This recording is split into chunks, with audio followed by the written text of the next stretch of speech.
We're starting round 3 here with my opponent.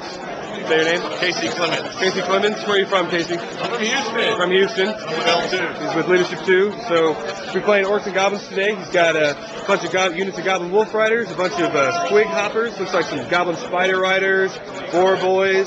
The Steam Tank is representing a Goblin Snarling Pump Wagon.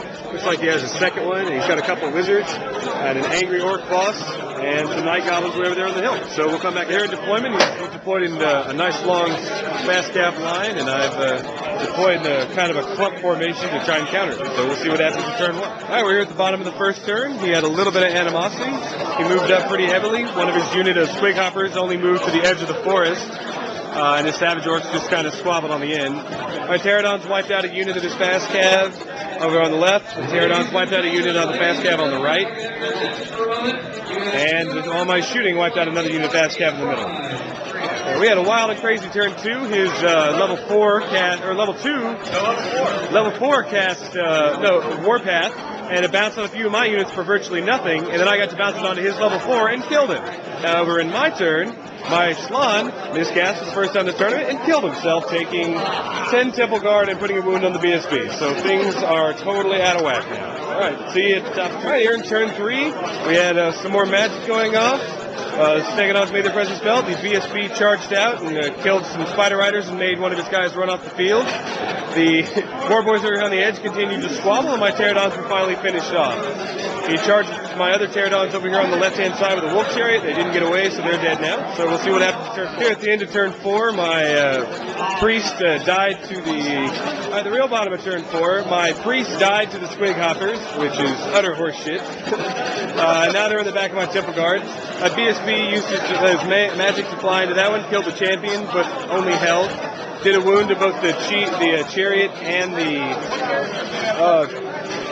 Goblin guy up top, and we'll just see what happens this turn. And I managed to wipe out the... right here at the bottom of turn 5, my BSB managed to break the Boar Boys finally. I got a fun for you to be like a chariot. The Goblin in the Chariot failed terror. Everybody else just took cover, and 2 of his units failed animosity and stood still, including the important Squig Hoppers, and the Night Goblins continue to be stupid. At the end of the game here on turn 6, I eked out a victory, so it leaves me the day with 2 wins without objectives, so that's 32 plus an 8 for a draw. So that leaves me with 40 points out of a possible 60, so hopefully tomorrow I can do better and we'll see what we can do. Alright, we're back on game day 2 here in game 4 versus my opponent from Lubbock. Say your name? Dustin. He's part of the crew that runs the Wasteland Wars in Lubbock. It's a totally awesome tournament. He's been playing Skaven today. Tell us what you got here, Dustin. Alright, I got 6 units of 30 slaves, 6 units of 30 plague rats, 2 units of 10 plague monks, 2 units of 7 plague sister bears, 3 units of 2 bombardiers. I have a general as a lord. He's got a halberd, heavy armor. Nothing special. I got a BSB. He's got heavy armor. Nothing special either. You'll notice this one of the only armies of fantasy you'll ever see that has no magic items, no casters, nothing, just 1 million guys. So it should be a fun game. So we're back and we've deployed. Because his army's so gigantic, it takes up most of his entire deployment zone. He's got some Night Runners hanging over there. He's got a tunneling team down here by my scenario cannon. So we'll see what happens there. And I've kind of deployed in a nice long clump, because I don't know how to fight 5 million guys. So we'll see what happens. Turn 1, he advanced entirely across the board edge. His cannon misfired, which doesn't let it shoot for 1 turn. He advanced with some gutter runners. On my turn, my Pterodons flew over and killed them off. Killed 1 Globadier team with some magic and cast a comet. And we'll see what happens. Yeah, here at the bottom of 2, he moved his entire line forward. He had no shooting, no magic, nothing exciting. He charged the Pterodons, they ran away. They rallied, tried to protect the cannon from his tunneling team. I did some magic and got involved with 3 slave blocks, which did nothing. We had an incredibly boring turn. I finished off some Globadiers with my rocks. And here at the bottom of turn 3, my Croc Scores finally managed to burst through on 40 points with the slaves, 60 points with the slaves. Engaged 2 clan rat units. My Pterodons rallied in the backfield. My cannon is going to be wiped out here in just a second. And we did a bunch of magic missile hits to a bunch of units, but we're still tied up in this big morass against the Sun of Skaven. Here at the bottom of turn 4, we finally had some movement. The War Spirit guy got in and blew apart 2 units of clan rats with 12 impact hits. My priest finally got some action in and blew up some slaves. I had a really, really awesome burst bell that killed all sorts of stuff everywhere. It didn't do much against the Imperial units, but it did kill some of these plague monks hanging out on my side. We still got a bunch of units hanging around, but now I finally got through the stupid slaves, so we'll see what happens here at bottom of 5. We did a lot of moving around, nothing really exciting. He's in combat with my war spear guy. My pterodons were doing some blocking maneuvers, and I miscast the magic phase and ended it, so we didn't have any magic casualties. He ran down one of my skink units to move around, but there's just a bunch of units hanging around not doing a whole lot right now, so we'll see what happens in turn 6. So on turn 6 of that game, we had a ruling about stubborn sticking on with a character on it or not, so he conceded because it went my way, and he couldn't win the game anyway. It was kind of lame, but it feels bad about the win. But this is just what the hall is like to show you guys. We've got about 75 players here in the Alamo thing. Mr. Bowman and other contributor, Jordan Braun, is a big deal. So this is just what your normal IGT looks like. About 75 to 80 players. Nice holiday service beer. And here at Game 5, playing my opponent. What's your name? Ron Sanderman. Ron Sanderman. He's playing Vampire Counts. He's got ghouls, ghoulkin, a bunch of beady fly vampires, spellbats, and the ability to raise them.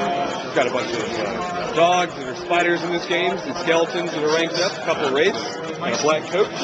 First turn didn't really see a whole lot happen. He panicked. He charged one of my skink units, and they were caught and killed. He panicked the other one, didn't panic pterodons. The vampire's hanging out in the middle of the field right now, and our first turn was very exciting, so we'll see what happens. Right. On turn 2, I surrounded the vampire and shot my entire magic and shooting at it. Did 1 wound. His magic phase got a Van Helsing off into my engine, which I failed to spell on 3 dice. He created a new unit. We did some skirmish around skirmisher action back there.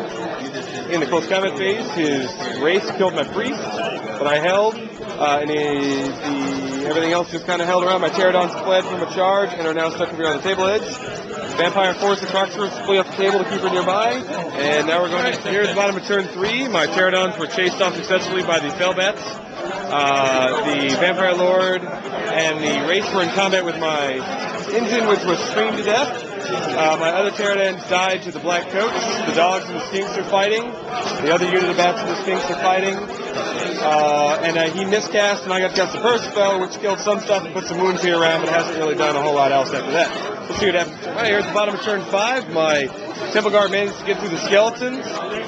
His other flying guy made it through my skinks. Did some more shuffling around. His vampire killed my spear guy on top. Rolled an amazing set of stuff that was absolutely perfect to do 3 wounds and kill the guy. And we'll continue on with turn 5. The vampire continued to finish off the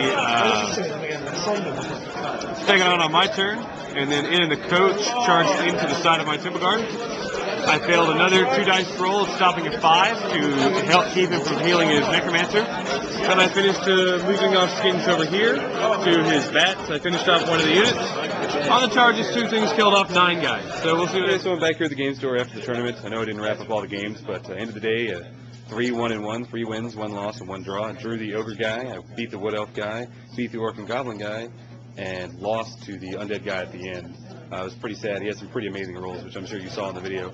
Overall, the tournament was pretty good. Pretty happy how the army performed. My Slan only managed to blow himself up once, so that was an improvement. If I had to do it again, I think I might drop the Croc scores for the ability to re-roll miscasts and do some other stuff. But I hope to see you guys at Warhammer Nationals, and we'll do another report.